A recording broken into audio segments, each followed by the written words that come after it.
ഞാൻ റിജിൽ ബാക്കുറ്റിയിലേക്ക് പോയി വരുന്നു. റിജിൽ ബാക്കുറ്റി, ഇവിടെ അനിൽകുമാർ വളരെ ഗുരുതരമായ ചില കാര്യങ്ങൾ പറയുന്നു. അതിൽ വി ഡി സതീശനോടൊപ്പം നിൽക്കുന്നയാൾ, പിന്നീട് പത്രസമ്മേളനത്തിൽ കണ്ടയാൾ, പ്രയാൽ ഗോപാലകൃഷ്ണനൊപ്പം നിൽക്കുന്നയാൾ, ഉണ്ണികൃഷ്ണൻ പൊറ്റിയോടൊപ്പം നിൽക്കുന്നയാളെല്ലാം ഒരാളാണ്. അയാളെ എനിക്ക് തിരിച്ചറിയാൻ പറ്റുന്നില്ല. റിജിൽ ബാക്കുറ്റിക്ക് തിരിച്ചറിയാൻ പറ്റുന്നെങ്കിൽ റിജിൽ ബാക്കുറ്റി പറയൂ. അതല്ലെങ്കിൽ ഇന്ന് ശിവൻകുട്ടി കൂടി പല ചോദ്യങ്ങളും ചോദിച്ചിട്ടുണ്ട്. ഇപ്പോൾ ശില്പി പണിക്കർ തന്നെ പറഞ്ഞൊരു കാര്യമുണ്ട്, ജൻപഥിലേക്ക് വരെ കയറ്റാൻ, ഉണ്ണികൃഷ്ണൻ പൊറ്റിയെ കയറ്റാൻ രാഷ്ട്രീയ സ്വാധീനം ഈ ഉണ്ണികൃഷ്ണൻ പൊറ്റിക്ക് എവിടെ നിന്ന് കിട്ടി എന്നൊരു ചോദ്യവും വളരെ പ്രസക്തമാണ്. ഇപ്പോൾ പഞ്ചലോഹ വിഗ്രഹത്തിലേക്ക് വരുമ്പോൾ ആ ഉന്നതൻ ആര് എന്ന ചോദ്യത്തിന് ചുറ്റുമാണ് നമ്മളെല്ലാവരും നിൽക്കുന്നത്. അപ്പോൾ ഇനിയും ഈ സ്വർണ്ണക്കൊള്ള വിവാദം രാഷ്ട്രീയ വിവാദമായാൽ നിയമസഭാ തെരഞ്ഞെടുപ്പിലേക്ക് വരുമ്പോൾ ഈ ട്വിസ്റ്റിൽ കോൺഗ്രസിന് എന്തെങ്കിലും തരത്തിലുള്ള തിരിച്ചടി താങ്കൾ പ്രതീക്ഷിക്കുന്നുണ്ടോ റിജിൽ? ഇപ്പോൾ അനിൽകുമാർ പറഞ്ഞതുപോലെ ഉണ്ണികൃഷ്ണൻ പൊറ്റിയോ ഗോവർദ്ധനെയോ സംരക്ഷിക്കാൻ കോൺഗ്രസ് ശ്രമിക്കുന്നുണ്ടോ? ശ്രീ ഡോക്ടർ അനിൽകുമാർ, ഈ അനിൽകുമാർ പറയുന്നത് തന്നെ പച്ചക്കളവാണെന്ന് ഈ നാട്ടിലെ ജനങ്ങൾക്ക് ബോധ്യമുണ്ട്. ഈ തെരഞ്ഞെടുപ്പ് കാലം മുഴുവൻ ന്യായീകരിച്ച് എന്താണ് ഈ നാട്ടിലെ ജനങ്ങൾക്ക് ബോധ്യപ്പെട്ടത് എന്നും നമുക്കറിയുന്ന ഒരു കാര്യമാണ്. അപ്പോൾ ഈ പറയുന്ന വി ഡി സതീശൻ എന്ന് പറയുന്ന പ്രതിപക്ഷ നേതാവിൻ്റെ കൂടെ ആരാണ് എന്ന് പറയാൻ അങ്ങനെ തൻ്റെ ഇടമുണ്ടെങ്കിൽ, ധൈര്യമുണ്ടെങ്കിൽ, നട്ടലുണ്ടെങ്കിൽ വെളിപ്പെടുത്ത്. ഞങ്ങൾക്കൊരു ഭയവുമില്ല. ഈ പറയുന്ന കേസ് 2013-16 ഘട്ടത്തിൽ അവിടെ മേൽശാന്തിൻ്റെ കൂടെ കീഴ്ശാന്തിയായി വന്ന ഒരാളാണ് ഈ ഉണ്ണികൃഷ്ണൻ പോറ്റി എന്നുള്ളതാണ് ഞങ്ങൾക്കറിയുന്ന കാര്യം. അയാൾ എങ്ങനെയാണ് ഇത്തരത്തിൽ, പ്രത്യേകിച്ച് 2025 വരെ 2 ടേം ഇടതുപക്ഷ ഗവൺമെൻറ് ഭരിക്കുമ്പോൾ ഇവരുടെ ദേവസ്വം മന്ത്രിമാരുടെ കീഴിൽ, ദേവസ്വം വകുപ്പിൻ്റെ കീഴിൽ ഇയാൾ എങ്ങനെയാണ് ഇത്തരം കാര്യങ്ങൾ ചെയ്യാൻ ഇയാളെ ഉപയോഗിച്ചത്? പ്രയാർ ഗോപാലകൃഷ്ണൻ ദേവസ്വം ബോർഡ് പ്രസിഡന്റ് ആയിരിക്കുമ്പോൾ ഈ ഉണ്ണികൃഷ്ണൻ പോറ്റിയെ സ്വർണം പൂശാനോ അല്ലെങ്കിൽ ദ്വാരപാലക ശില്പത്തിന്റെ സ്വർണം പൂശാനോ ഏതെങ്കിലും കാര്യത്തിൽ അയാൾ ഉപയോഗിച്ചിട്ടുണ്ടോ? അന്വേഷിക്കേണ്ടത് SIT എന്ന് പറയുന്നത് സ്പെഷ്യൽ ഇൻവെസ്റ്റിഗേഷൻ ഏജൻസി അല്ലേ? ആ ഏജൻസി കണ്ടെത്തിയിട്ടുണ്ടോ? ആ ഘട്ടം മുതൽ അന്വേഷണം നടത്തിയിട്ടുണ്ടോ? ആ ഘട്ടത്തിലൊന്നും അന്വേഷണം നടത്തിയിട്ടില്ല. ഇത് കോടതി ഇടപെട്ടത് കൊണ്ട് മാത്രം, ഹൈക്കോടതി ഇടപെട്ടത് കൊണ്ട് മാത്രമാണ് ഈ കേസ് ഇതുവരെ എത്തിയത്. ഹലോ, കേൾക്കുന്നില്ലേ പറയുന്നത്? ഹലോ ഡോക്ടർ അരുൺ, ഞാൻ പറഞ്ഞത് കോടതി ഇടപെട്ടത് കൊണ്ടാണ് മാത്രമാണ് ഈ കേസ് പുറത്തു വന്നത് എന്ന് ഈ നാട്ടിലെ ജനങ്ങൾക്ക് നന്നായിട്ട് അറിയാം. പക്ഷേ അത് അട്ടിമറിക്കാൻ, പ്രത്യേകിച്ച് ഈ പറയുന്ന കേസുമായി ബന്ധപ്പെട്ട് ജയിലിൽ കിടക്കുന്നവരാരാണ്? CPM-ന്റെ മുൻ MLA, സംസ്ഥാന കമ്മിറ്റി അംഗമായ ആളാണ്. CPM-ന്റെ ഏറ്റവും പിണറായി വിജയൻ ഉൾപ്പെടെയുള്ള നേതൃത്വത്തിന്റെ വിശ്വസ്തനായ വാസുവാണ്. അതുമായി ബന്ധപ്പെട്ട ആളുകളാണ്. ഈ ഉണ്ണികൃഷ്ണൻ പോറ്റിയെ ഡീൽ ചെയ്ത കാര്യങ്ങൾ ഇപ്പോൾ പറയുന്നു. സോണിയാഗാന്ധിന്റെ കയ്യിൽ കൂടെ ഫോട്ടോ എടുത്തു. ഇതാ ഫോട്ടോ നിൽക്കുന്ന പിണറായി വിജയന്റെ കൂടെ.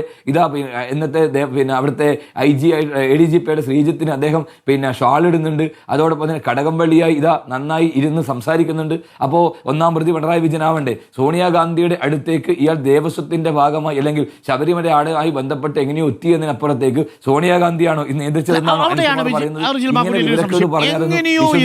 എന്നുള്ളതല്ലോ അവിടെ. ഇപ്പോൾ അനിൽകുമാർ പറഞ്ഞതുപോലെ ശബരിമല നിൽക്കുന്ന സ്ഥലത്തെ MLA ആയ അടൂർ പ്രകാശ്, ശബരിമല നിൽക്കുന്ന സ്ഥലത്തെ MP ആയ ആന്റണി, ഇവരുടെ സാന്നിധ്യത്തിലല്ലേ സോണിയാഗാന്ധിയെ കണ്ടിരിക്കുന്നത്? ഒരു തവണ സോണിയാഗാന്ധിക്ക് ഗിഫ്റ്റ് കൊടുക്കുന്ന ചിത്രമുണ്ട്. അന്ന് സോണിയാഗാന്ധിയും ഉണ്ണികൃഷ്ണൻ പൊറ്റിയും ഇട്ടിരിക്കുന്ന വസ്ത്രം ഒന്ന്. എന്നാൽ രണ്ടാമത് വീണ്ടും ഉണ്ണികൃഷ്ണൻ പൊറ്റിയുടെ കയ്യിൽ ചരട് കെട്ടാൻ പോകുന്നുണ്ട്. അന്നും ഈ ആന്റണിയുടെ സാന്നിധ്യം അവിടെയുണ്ട്. അന്നും ഇവർ രണ്ടുപേരും ധരിച്ചിരിക്കുന്ന വസ്ത്രം രണ്ട് എന്ന് പറഞ്ഞാൽ 2 സാഹചര്യങ്ങളിൽ ജൻപഥിലെത്തി. ചുരുങ്ങിയത് 2 തവണ സോണിയാഗാന്ധിയെ കാണാൻ ജൻപഥിലേക്ക് ഈ ഉണ്ണികൃഷ്ണൻ പൊറ്റി എത്തിയിട്ടുണ്ട്. അത് രാഷ്ട്രീയ സ്വാധീനമില്ലാതെ നടക്കില്ലല്ലോ. Z കാറ്റഗറി പ്രൊട്ടക്ഷനുള്ള വലിയ സുരക്ഷാ സംവിധാനങ്ങളുള്ള സോണിയാഗാന്ധിയെ കാണാൻ ഈ ഉണ്ണികൃഷ്ണൻ പൊറ്റിക്ക് എങ്ങനെയാണ് കഴിയുക? ആ സുരക്ഷാ മാനദണ്ഡങ്ങൾ മറികടന്ന് കേവലം ഒരു മേൽശാന്തിയുടെ കീഴ്ഘടകത്തിലുള്ള ഒരു കീഴ്ശാന്തിയുണ്ട്. ആ ചിത്രത്തിൽ ഗോവർദ്ധനുമുണ്ട്. എന്റെ ചോദ്യം ഇതാണ്, ഈ പറയുന്ന ഗോവർദ്ധനും ഈ പറയുന്ന പോറ്റിയും അവിടെ എത്തിയതിന് ശേഷം സോണിയാഗാന്ധിക്ക് ആ പറയുന്ന സ്ഥലത്ത് പോയി ചരട് കെട്ടിക്കൊടുത്തതിന് ശേഷമാണോ സ്വർണ്ണക്കൊള്ള നടന്നത്? ഏത് ഘട്ടത്തിലാണ് സ്വർണ്ണക്കൊള്ള നടന്നത്?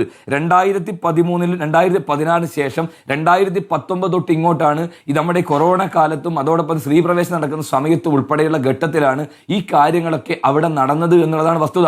അന്ന് സോണിയാഗാന്ധിയും അതോടൊപ്പം ആളുകളാണോ ഇയാളെ അവിടെ എത്തിച്ചത്? അല്ലല്ലോ. അതിന് നേതൃത്വം കൊടുത്തത് CPM-ന്റെ നേതൃത്വം ഉൾപ്പെടെയുള്ള ദേവസ്വം ബോർഡല്ലേ. അത് നേതൃത്വം കൊടുത്തതുമായി ബന്ധപ്പെട്ട് ഈ സ്വർണം മാറ്റുന്നതിന് വേണ്ടി, രേഖ തിരുത്തുന്നതിന് വേണ്ടി നേതൃത്വം കൊടുത്തത് വാസുവല്ലേ. അതുമായി ബന്ധപ്പെട്ട് മറ്റു കാര്യങ്ങൾ ചെയ്തത് ഈ പറയുന്ന പത്മകുമാറല്ലേ. അതിനുശേഷം കടകംപള്ളി സുരേന്ദ്രൻ എന്ന് പറയുന്ന ദേവസ്വം ബോർഡ് വകുപ്പ് മന്ത്രിയുമായി ഏറെ ബന്ധപ്പെട്ടവരാണ് എന്ന് പറഞ്ഞ് കടകംപള്ളി സുരേന്ദ്രൻ ഉൾപ്പെടെ ആളുകൾ ഉണ്ണികൃഷ്ണൻ പോറ്റി കൊടുത്ത സർട്ടിഫിക്കറ്റ് ഉണ്ടല്ലോ, അതെങ്ങനെയാ മറന്നുപോയോ? ഞങ്ങളാരും സർട്ടിഫിക്കറ്റ് കൊടുത്തിട്ടുണ്ടോ? കൊടുത്തില്ല. ഇതൊക്കെ സ്വർണം കട്ടത് മുഴുവൻ ഇവരാണ്. ഇപ്പൊ പഞ്ചലോഹം വിഗ്രഹം പോലും അവിടെ നിന്നും അടിച്ചു മാറ്റി എന്ന് പറയുന്ന രൂപത്തിലേക്ക് വരുമ്പോൾ ഇവർക്ക് എന്ത് അയ്യപ്പനാണ്? നമ്മുടെ നാട്ടിലൊക്കെ ഒരു ചൊല്ലുണ്ട്, പിരാന്തൻ നായിക്ക് എന്ത് കുമാരൻ മാഷ്. സഖാക്കൾക്ക് CPM-കാർക്ക് എന്ത് അയ്യപ്പൻ. അയ്യപ്പനോട് വിശ്വാസം ഉണ്ടെങ്കിൽ അവിടുത്തെ ആചാര ലംഘനത്തെ കൂട്ടുനിൽക്കോ, അവിടെയുള്ള സ്വർണ്ണപ്പാടി അടിച്ചു മാറ്റാൻ നേതൃത്വം കൊടുക്കോ, അവിടെയുള്ള മറ്റ് കൊടിമരം ഉൾപ്പെടെയുള്ള കട്ടിൽ ഉൾപ്പെടെയുള്ള സ്വർണം അടിച്ചു മാറ്റാൻ നേതൃത്വം കൊടുക്കോ? നേതൃത്വം കൊടുത്തതാര? ഇവരല്ലേ. ഈ പറയുന്ന ദേവസ്വം ബോർഡും അതോടൊപ്പം മന്ത്രി ഉൾപ്പെടെ, അന്നത്തെ മന്ത്രിയും ഇന്നത്തെ മന്ത്രിയും, ആ മന്ത്രി ഉൾപ്പെടെയുള്ള ആളുകൾക്ക് അതിനകത്ത് കൃത്യമായ പങ്കുള്ളത് കൊണ്ടാണ് കിടക്കുന്ന ജയിലിൽ CPM-ന്റെ നേതാക്കന്മാരാ. ഞങ്ങൾ ആരും കിടന്നിട്ടില്ല, ഞങ്ങൾക്കാർക്കും പങ്കില്ല. ഇപ്പൊ SIT ഉപയോഗിച്ചുകൊണ്ട് ഈ അന്വേഷണം അട്ടിമറിക്കാൻ പരമാവധി ശ്രമിക്കുന്നു. കടകംപള്ളി സുരേന്ദ്രനിലേക്ക് അന്വേഷണം പോകുമെന്ന് കൃത്യമായ ബോധ്യമുണ്ട്, കോടതിക്ക് ബോധ്യമുണ്ട്. അപ്പൊ ശങ്കർദാസ് ഉൾപ്പെടെയുള്ള ആളുകൾ അറസ്റ്റ് ചെയ്തില്ല. ശങ്കർദാസിന്റെ ബന്ധപ്പെട്ട ആളുകൾ ഈ പറയുന്ന പ്രധാനപ്പെട്ട തസ്തികയിൽ ഇരിക്കുന്നുണ്ട്. ഹരിശങ്കർ എന്ന് പറയുന്ന പോലീസ് ഉദ്യോഗസ്ഥർ ശങ്കർദാസുമായി ബന്ധം എന്താണെന്ന് നമുക്കറിയാം. അതുകൊണ്ട് അതോടൊപ്പം തന്നെ ഈ പറയുന്ന പോലീസ് ഉദ്യോഗസ്ഥന്മാർ ഈ കേസ് അട്ടിമറിക്കാനുള്ള സർവ്വശ്രമവും മുഖ്യമന്ത്രിയുടെ ഓഫീസും പൊളിറ്റിക്കൽ സെക്രട്ടറി P ശശിയും ചേർന്ന് നടത്തുന്നു എന്നുള്ള ഗുരുതരമായ ആരോപണമാണ് ഞങ്ങൾ ഉന്നയിച്ചത്. അത് കോടതിക്കും ബോധ്യമുണ്ട്. അതുകൊണ്ടാണ് ഈ അന്വേഷണം ഹൈക്കോടതിയുടെ നേതൃത്വത്തിൽ തന്നെ ഈ കേസ് മറ്റ് ഏജൻസി അന്വേഷിക്കണമെന്ന് ഞങ്ങൾ പറയുന്നത്. പ്രത്യേകിച്ച് കേരളത്തിൽ മാത്രം നിൽക്കുന്നതല്ല, അന്താരാഷ്ട്ര പുരാവസ്തു കള്ളക്കടത്ത് സംഘത്തിനകത്തേക്ക് ശബരിമലയിലെ സ്വർണം പോലും അല്ലെങ്കിൽ പഞ്ചവിഗ്രഹം പോലും കടത്തിയിട്ടുണ്ടോ എന്ന് യഥാർത്ഥത്തിൽ അവിടെ കിടക്കുന്ന അയ്യപ്പൻ പോലും, അയ്യപ്പന്റെ വിഗ്രഹം പോലും ഡ്യൂപ്ലിക്കേറ്റ് ആണോ എന്ന് സംശയിക്കപ്പെടുന്ന രൂപത്തിലേക്ക് ഇവർ കട്ടിട്ടുണ്ട്, അടിച്ചു മാറ്റിയിട്ടുണ്ട്. തെളിവുണ്ടായിട്ട് നാണവും മാനവും ഉളുപ്പുമില്ലാതെ ഇവിടെ ന്യായീകരി അനിൽകുമാറിനെ പോലെ തൊലിക്കട്ടി, ആ തൊലിക്കട്ടി കേരളത്തിൽ ജനങ്ങൾ പിച്ച് ചെയ്യുന്ന ഒരു കാര്യം കൂടി അനിൽകുമാർ പറയാ. ഈ പാട്ടാണ് പക്ഷെ കക്കുന്നത് പ്രശ്നമല്ല, കട്ടതിന് കള്ളൻ എന്ന് വിളിച്ചാണ് പ്രശ്നം. അവിടെ മുസ്ലിം ലീഗുകാരൻ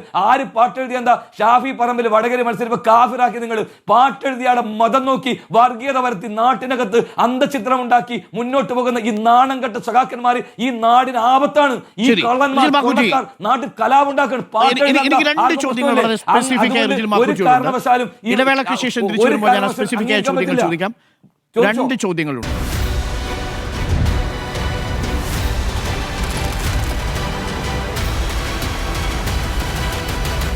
Debate with Dr. Arun Kumar.